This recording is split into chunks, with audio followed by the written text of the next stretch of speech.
And then the third episode was depressing love stories. So I definitely end up with that. Dude, we got more to that now if you want to go into that. We do have more. Oh, we do have more. It is progressively worse. It is so much worse. Dude, is that the first episode? Bad love stories? No, I'm not doing that again. Are we doing dating advice? No, I couldn't give Dating I couldn't advice give from dating those that advice. are chronically single. That's the intro.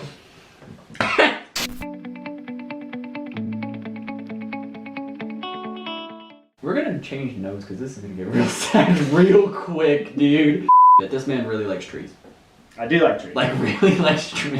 Yeah, there's a theme here. By the way, I tried to learn guitar. Mm-hmm. Did not like it. I even spent $200 on that Simply Guitar app. And Really? 3 weeks in, I was like, "This sucks." Because they don't make you pay by the month. They just make you pay. Oh, really? Yeah. I always just use the free version of it. Well, it only gave you like one lesson. Oh, that's dumb.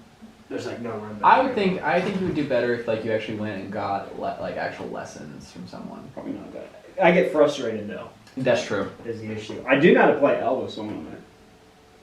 Which Elvis?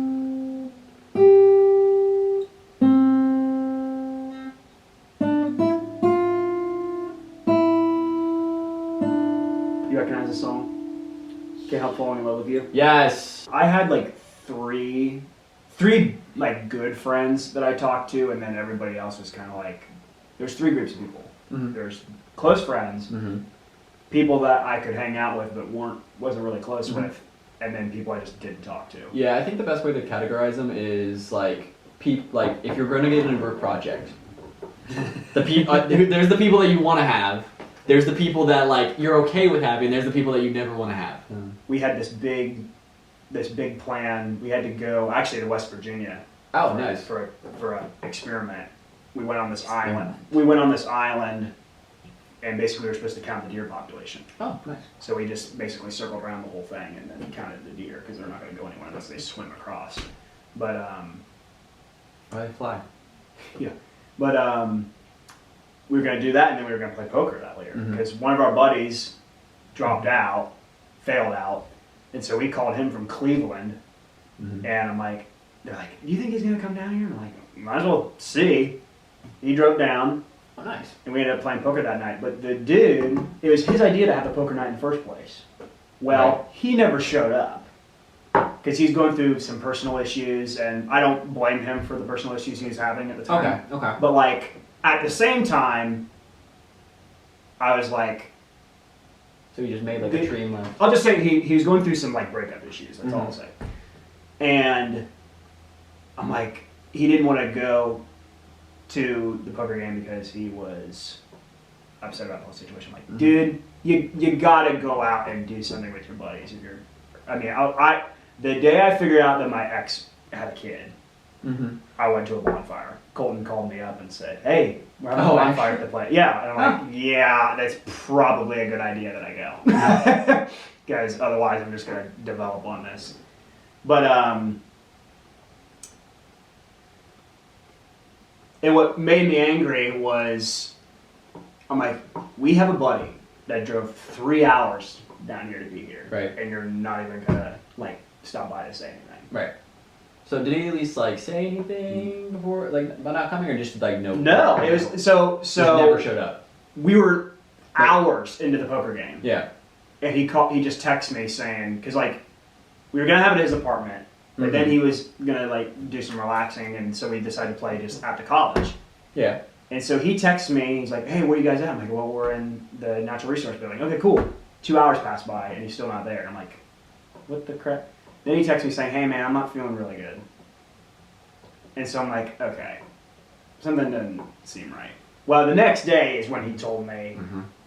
that issues were going on in his mind, and I'm like, Mm-hmm. dude, you gotta. He didn't. The buddy that drove down 3 hours didn't even get to see him at all. Mm. And I'm like, dude, like really? No, that was like the best day at college was that day because we just got to hang out. Mm, You you know? guys- No, but we had some pretty good Mhm. college was so much better than high school. High school was just. I think it was good. I think high school was good to meet people and develop like socially, and then understand what you want. Well, I developed socially all right. You develop socially inept. I developed social anxiety. That's what I developed. And then college is where you get to be around the people that have the same interests as you, and you finally get to be like, oh my gosh, I'm not that weird now. Yeah, no, it was definitely a starting over type thing. I'm still weird. Don't get me wrong. Me and my buddy Adam. I'll mention his name because I've got no beef with him. Respect to you, Adam. We first starting at college. There was a wildlife club on Wednesdays. Oh, my college does that too. So I had to make a separate trip because we never had school Wednesdays. Yeah. And so there was one time. And I still give him crap for this. It was right after there was a career fair at college, and the police department was there. And interesting. So my buddy was like, "Hey, did you see the police department was there?" I was like, "Yeah, my hometown was there yesterday." He's like, "Dude, I don't care." Just blatantly says, "Dude, I don't care." And I'm like, I did not speak a word for the rest of the day. I'm just like, okay, time for me to shut up. And so, a year later down the road, I reminded him of that story. He does not remember it at all. He's like, Cameron, I'm sorry. I must have been having a bad day or something. I don't care. And so we would be talking. He's like, "Hey, Cameron." Imagine if something bad happened that day, and he's just like, you're like, "Hey man, my car broke down and I ran into a tree." And then I don't care. I don't care. Oh, okay. It's very good.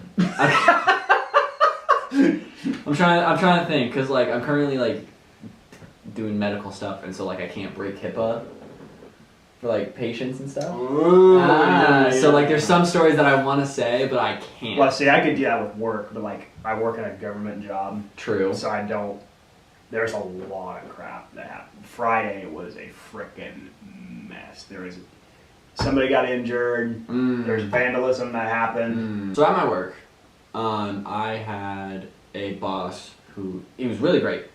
He was really awesome, great with my schedule and stuff. Mm-hmm. Very, very kind to all of his employees. And this is when I first started working here. I get into work, heading back to the break room to put my stuff on, and one of my managers goes, "Hey Jacob, how's it going?" I went, "Oh, it's going pretty well, how are you?" He's going, "I'm doing pretty well." He goes, You're fired. No. He goes, "Hey, our manager got bit by a monkey." And I'm like, "And you don't lead with that." Yeah. And I'm like, "Explain." He goes, "Yeah, he got bit by a one-armed capuchin monkey that came into the store. It had an owner. It was a pet." Okay. Yeah, and that'd be more concerning if it just appeared out of It just appeared from the ceiling. Yeah. It came down, bit the man, and then disappeared. Yeah. No. So this guy comes in and is getting feed and stuff, and first monkey, and the monkey's hopping around, hopping on people's shoulders, and they're asking. Yeah, they're asking. It's completely normal. And my manager grabs the tag from one of the bags and goes to hand it to the man. Well, the monkey hops down onto the cart and then latches on to right at the base of his thumb and just chomped down. Didn't maul it, didn't continually bite, just chomped and held. And my manager is telling me this story afterwards, and he goes oh, and the monkey lets go, and there's just a little bit of blood coming out and stuff, so it pierced the skin. And he's like, "I need to see that monkey's vaccination records." Yeah, no kidding. Yeah. And the guy goes, "No, you don't." There is no vaccination. No, you don't. No, you don't. And I'm like, what do you mean? No? I'm hearing this story, and I'm like, what do you mean? No, you don't. This is a monkey. This is not something that is typically going to bite someone. Yeah, no. Like, I'm sorry, I'm not going to my doctor and be like, hey, am I up to date on my monkey vaccinations? Like, no, that's not what's going on. And so I'm like, what happened? What did he do? And he goes, oh, he went to urgent care. I went, oh, okay, good. He's at urgent care right now, perfect. And my manager gets back, and I'm like, okay, how was urgent care? And he goes, yeah, urgent care wouldn't take me. And I'm like, what do you mean? And he goes, I explained to them that I got bit. And they go, oh yeah, we deal with dog bites all the time, go ahead and sit down. And he goes, oh no, it was a monkey. And they go, get out. Get out. Basically, they go, what? And he goes, yeah, I got bit by a one-armed capuchin monkey. And they go, yeah, we don't know how to deal with that. You need to go to the ER. And so he goes to the ER. ER takes care of him. And I think that all the ER gave him was like a tetanus shot. I don't think there's a whole lot you can really. It's a foreign animal, so it's not like. I don't think there's really a whole lot in the U.S. you can do about it. I don't know. I don't know. I really don't know. But I'm pretty sure they gave him a tetanus shot. I'm not sure if they gave him a rabies shot, if I'm being honest. But, and then they sent him back. And then he came back to work. Got workers' comp though, so. I've been bitten by a dog. I mean, I've also been bitten by a dog. I've been bitten by my own dog. Dobermans we had. Well, they're guard dogs. They are. My grandma's neighbor takes care of other people's dogs. Mm. She had a 3-legged Doberman. That still had its schnutz, Mm-hmm. right? So it was aggressive. It was aggressive. It was aggressive. This thing. Wow. It was bad. Luckily, the owner came back the next day. Okay. But, no, we used to have a Doberman that I was bit by a couple times. Kid, so I don't like Dobermans really. Oh, makes sense. I have had to get a tetanus shot. I stepped on a rusty nail at work. Mm-hmm. Honestly, we could make a full video about stories about my manager at my work. Like, a ceiling tile had dropped on his head while he was in the bathroom. That's the only time I've been injured at work, was stepping on the nail. Oh, I've been injured so many times. I've stabbed myself on several occasions. I've stepped on nails. I have been, like, hit in the gut on several, like, instances. Because, like, have you ever worked with a pallet jack before? No. Like a manual pallet jack, not like an electric one. Well, like, you have to, like, push it under the pallet. And, like, sometimes you gotta get good force to get it under there. And so, like, if you're running at it or, like, going, like, with enough force and it stops and, it, like, you can just hit, like, you'll just run into it. Yeah. And, like, it's at my chest height, like, the handle is. And so, like, I've run into it a couple times and I've just, like, whacked it. I'm like, that's gonna hurt tomorrow. Yeah. And sure enough, it does. It absolutely hurts.